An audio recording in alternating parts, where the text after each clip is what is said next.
and a Friday night sky full of bruised clouds, driving farther from civilization toward a little cabin it rented at Miller's Hollow.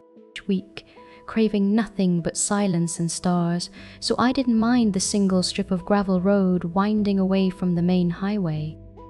The cabin was all charm, worn wood, crooked windows, and a porch light that flickered like an afterthought. There was no cell service, but I figured that was a blessing. As darkness gathered, the only sounds were distant crickets and the creak of old timber settling. My dog seemed uneasy, his ears cocked at every stray snap of a twig in the woods, but I told myself it was just the wild doing its thing. Midnight crept in, thick and absolute. In bed, my dog curled at my feet when a gentle knock echoed through the door-sill. Soft, it almost felt imagined. Then came another, deliberate, expectant. My heart hammered as I crept to the window beside the porch, flicking the light on.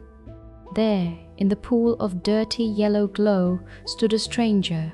He didn't look wild or desperate, just wrong.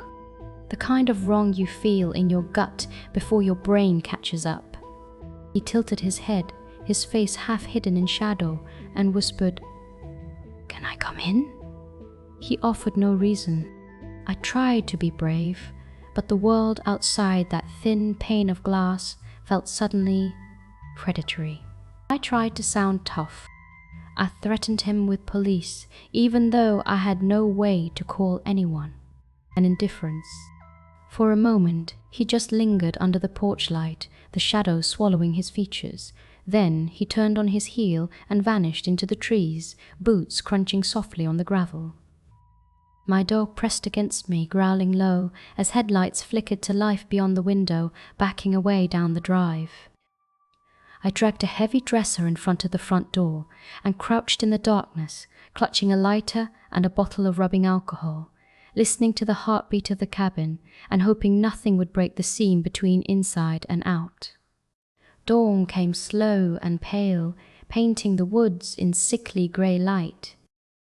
I never slept. Every sound in the night became another threat, every shadow a lurking face.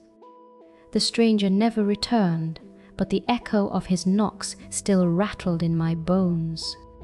When I finally fled the cabin, every tree seemed to lean in, watching, silent witnesses to what might have been. I realized fear isn't always loud. On the door, and the awful knowledge that someone in the dark knows exactly where you are.